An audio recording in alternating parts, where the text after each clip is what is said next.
So a lot of you have tons of questions about the market. What's happening with interest rates? What's happening with the market? Is it a buyer's market? Is it a seller's market? Is it a good time to invest?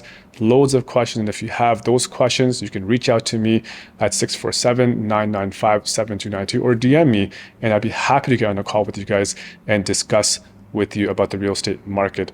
On the same time, if you know anyone that's looking to buy, sell, or invest in the GTA in 2025, let me know and I would be happy to follow up with them. Thank you very much and enjoy the podcast.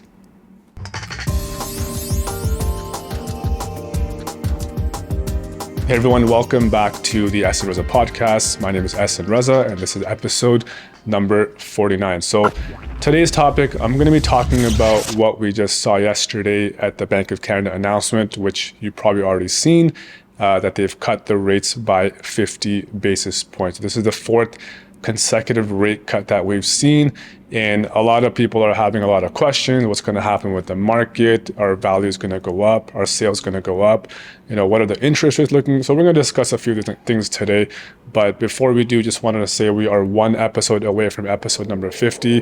Thank you for listening in. I am really looking forward to hitting that milestone. Thank you for your support. And if you've enjoyed this content, please share, like, and subscribe to the channel. So we're going to break down this video in three different sections. Number one, we're going to be talking about what the Bank of Canada did yesterday and what they're going to do in December. We'll talk about next about market statistics, what we've seen in September, what we saw in October lately with sales activity. And then in section number 3 of the podcast, I'm going to talk about my opinion as to what I think is going to happen with the real estate market, how the interest rate cut is going to impact the market. It's not really a prediction, I would say. It's more of what I'm hearing, boots on the ground when I'm talking to my buyers, my sellers. So it's more of like a buyer sentiment, seller sentiment, which kind of tells me which way the river is flowing. So that's going to be very important. So let's just talk about the first part of the podcast, which is the interest rate. So as we saw, and as I mentioned before, we saw a 50 basis point cut yesterday, and this was mainly due to because of inflation. Inflation came down to 1.6%. So I'm not going to talk about economic data. I'm not an economist. You can talk to somebody else about that.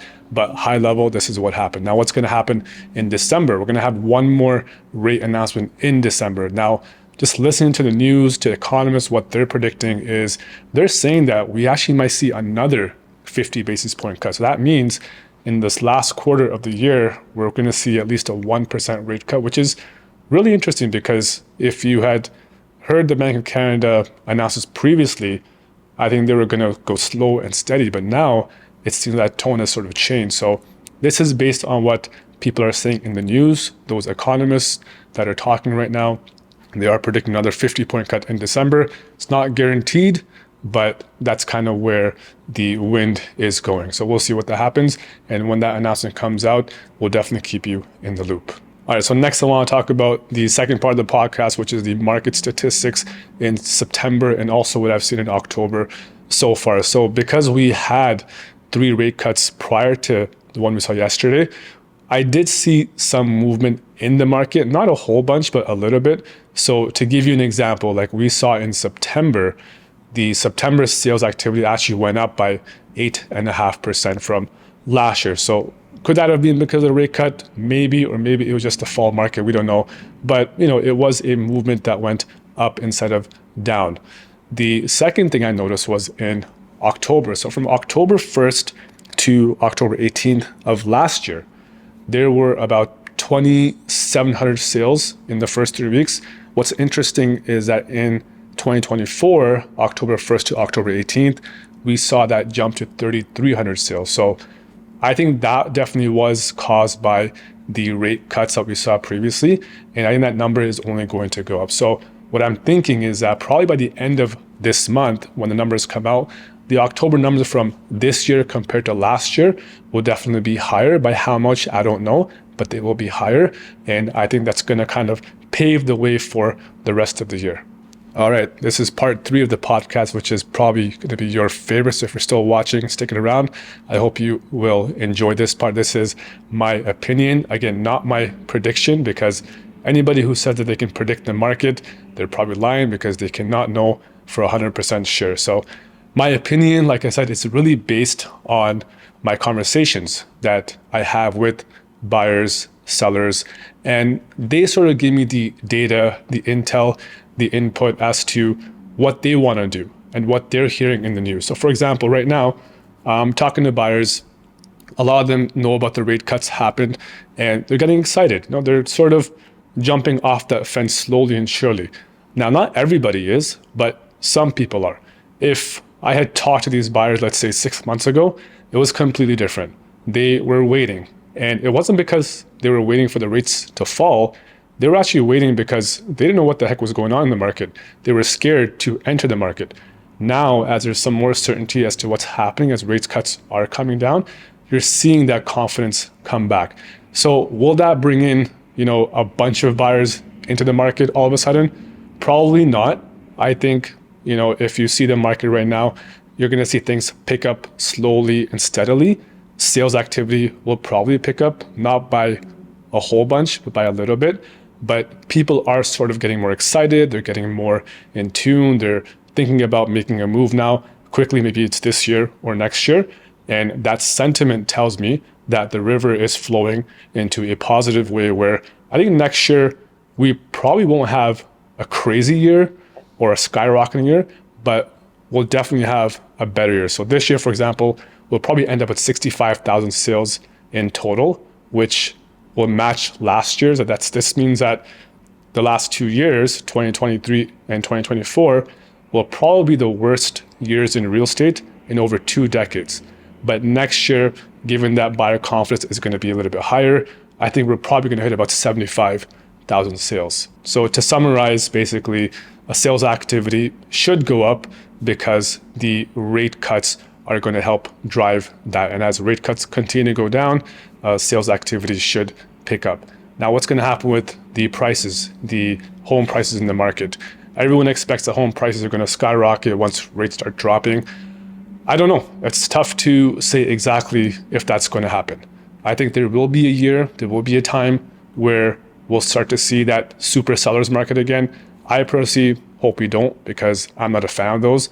And I think it puts a lot of first-time home buyers, or home buyers in general, out of the market because they're just not able to compete and get a home that's so expensive. So that will probably happen, unfortunately, at some time down the road, maybe in a few years from now.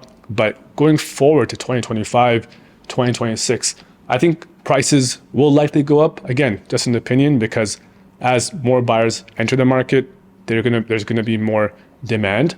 But the reason why I don't think prices will take off significantly is because we still have a lot of inventory on the market. So right now, as I speak, there's about 25,000 sales, home for sales in the GTA. That's a lot. We're kind of entering that buyer market territory. And so I think once those sales are eaten up, and as we enter listings that are between 15,000 to 18,000, that's when you're in that seller's market territory. So right now, we're kind of in between that buyer's market, balanced market. I would say more towards the buyer's market. And when I'm showing homes to my clients, buyers out there, I mean, there's a lot of homes for sale right now. Whether it's in Richmond Hill, Vaughan, Durham, King City, you name it, Mississauga, there's a lot of homes that are still sitting on the market for a lot of days. So I think there's still some time for buyers to get in the market, but I really think you're kind of in that sweet spot right now where if you are looking to make a move and pull the trigger, I would suggest that you might want to do something now. And I know you hear this a lot, this is the best time to buy, it's the best time to sell. No, I really think this is a good time to buy actually, because rates are coming down slowly. And as they come down even more buyers will enter the market. So if you have the funds, the resource, and if you're looking, I think now would be a good time to really go serious, go all in, and look for a home, buy a home, see if you can find something at a good deal.